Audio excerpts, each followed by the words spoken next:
que tem fé. Nós temos fé. Um filho de Peba que tem luz. Nós temos luz. Pra iluminar nosso lugar. Vai Oxalá sempre. Olá, meus irmãos, Saravá, que a paz de Oxalá esteja com todos vocês. Sou o Pai Léo das Pedreiras, estou aqui para mais uma pílula do nosso canal. E hoje, dia 1º de novembro, amanhã, dia de finados, vamos fazer uma pílula especial falando sobre o verdadeiro orixá da morte, porque não é o Baluaê. Mas antes disso, quero pedir que você se inscreva no nosso canal, ative o sininho e dê o seu joinha, dê o seu like, que é isso que vai fazer o nosso canal crescer. Iku, tá? Esse orixá Nagô, né? Esse orixá Iorubá, esse orixá africano, que foi um orixá criado por Olodumare, ou Olorum, tá? Ou Olodumaré, como algumas pessoas chamam, que é o Deus Supremo da África. Como todo mundo sabe, a Umbanda ela é muito sintética, né? Ela sintetiza as coisas, ela junta tudo num propósito. Mas o Candomblé também fez isso muitas das vezes. E Iku é um orixá que aqui no Brasil quase não é cultuado, mas lá na África é muito cultuado. Até mesmo porque é dele ser o orixá da morte. Iku, na verdade, ele é considerado também um orixá criado por Olodumaré, criado por Deus para reequilibrar o planeta. Ele foi criado para que ele pudesse ceifar as vidas. Então, cabe a ele escolher quando o Olodumilá manda, né? Segundo a tradição, o Olodumilá mandava quem, né, deveria desencarnar, quem deveria morrer, e Iku ia lá e ceifava a vida desta pessoa. Iku, que é este orixá masculino, mas ora dito no gênero feminino como Aiku, porque Iku também é morte, a palavra é a palavra morte. Então, por mais que seja um orixá masculino, uma personificação masculina, muitas das vezes ele é tido no gênero feminino também. Iku é esse orixá que seguiria Orumilá, porque Orumilá, né, que é Ifá, é o destino. Então, o destino escolheria e Iku ceifaria as vidas.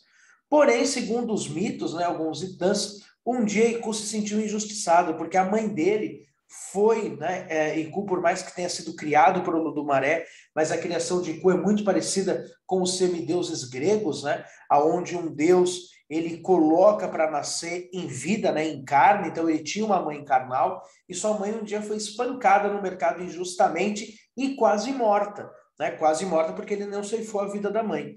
E aí ele falou com Orumilá que ele não concordava com aquilo porque o destino dela não deveria ser isso. Então a partir daquele momento Orumilá e Iku tem um racha muito grande aonde Iku poderia ceifar as vidas sem depender do destino das pessoas. Isso enfureceu Orumilá e fez com que os dois tivessem uma contenda. Aliás, até hoje, no mito iorubá, né, esses dois orixás não conversam. O destino não conversa com a morte. Olha que interessante. Hoje nós temos que entender que os itãs, que as lendas, que os cânticos são formas literais, né, são formas literais não, são formas metafóricas de nós falarmos da nossa vida, né? Então, olha como o destino e a morte não condizem. O nosso destino é escrito diariamente e a morte independe desse destino. Mas olha que interessante. Iku fica destemperado com isso que acontece com a mãe dele e ele começa a não respeitar Orumilá. E de uma certa forma, Iku vai ser preso e ele é preso pelos homens, porque ele começa a ceifar a vida das pessoas que ele quer. Então, qualquer pessoa ele começava a ceifar vidas não respeitando idade, não respeitando o destino. Ceifava a vida de crianças, ceifava a vida de pessoas boas, de inocentes, porque ele só queria mostrar o poder dele. Então, Orumilá tem essa contenda, essa briga com ele. Iku é julgado e condenado a comer todos os euós, todas as comidas, todos os tabus.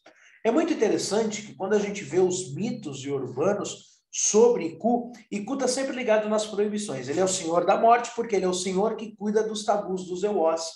É ele também o senhor que cuida, por exemplo, dos animais peçonhentos. Aliás, os animais peçonhentos são de proteção, vamos dizer assim, são as ligações com o Iku. Olha que interessante, né? As cobras venenosas, né? Peçonhentas, né? A palavra certa.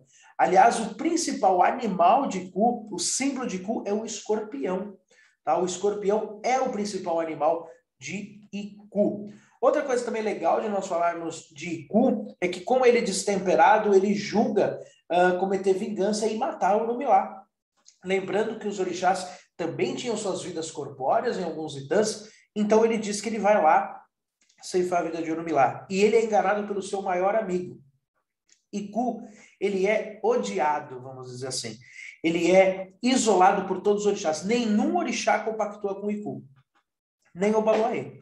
Muita gente, né, liga o Baluaê, ou o Mulu, Nanã, com Iku, né, com a morte, mas são orixás que não falam com Iku.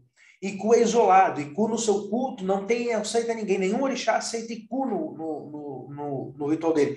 Olha só, mais uma vez estamos falando aqui. Nenhum culto de orixá aceita a morte. Olha que interessante, tá? Segundo alguns itãs. Então, Iku não entra no culto de nenhum orixá. Porém, o único amigo um pouco mais distante dele é Exu, que engana Iku. Que Exu é muito amigo de Orumilá. Isso também é muito legal. E eu vou fazer um doutrinando sobre Orumilá, porque Orumilá é o orixá que que costura, né, os outros itãs, porque Ifá é o destino. Então, o nosso destino está enraizado com Exu. Exu é o maior amigo de Orumilá. Então, como ele é melhor amigo de Orumilá e Orumilá tinha essa contenda com Iku, Exu engana Iku. Olha que interessante. Ele engana Iku e ele consegue apaziguar. Ele é o único orixá que apazigua Iku, então só Exu pode apaziguar a morte. Então o Iku resolve viver isolado de todos. O único que pode entrar em contato com ele é o orixá Exu, que vez ou outra tenta ali conversar e falar com o velho Iku, com a velha morte, com esse velho orixá que não é querido por nenhum deles.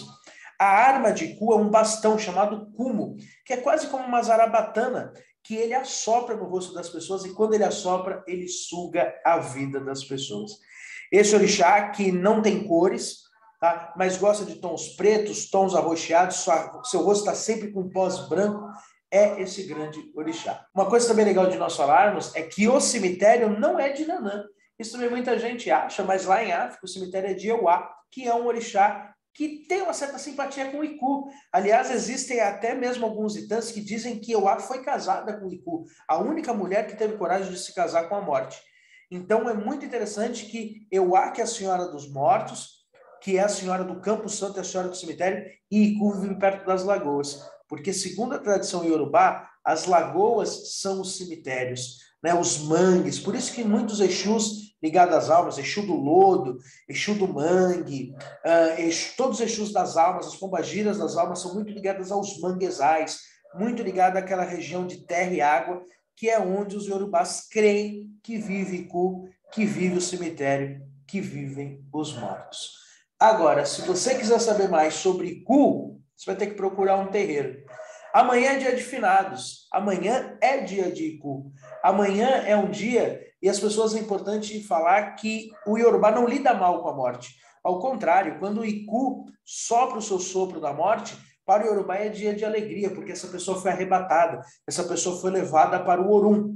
Que amanhã não seja um dia só de tristeza, mas um dia de reverência aos nossos ancestrais, porque é isso que nós devemos fazer. Reverenciar Iku, reverenciar a morte, que é esse poderoso orixá, que ele nos afaste, né? Ninguém quer conversar com Iku, é um orixá que ninguém quer ver, mas ele existe e saber do poder dele, saber reverenciar o momento também é importante. Então, que amanhã seja um dia não de tristeza. Lógico, existe um momento de chorar por aqueles que se foram, mas principalmente que amanhã seja um dia de reverência, de legado, que amanhã seja um dia de força e de principalmente que amanhã seja um dia de reconhecimento daqueles que se foram, que fazem parte do nosso dia a dia.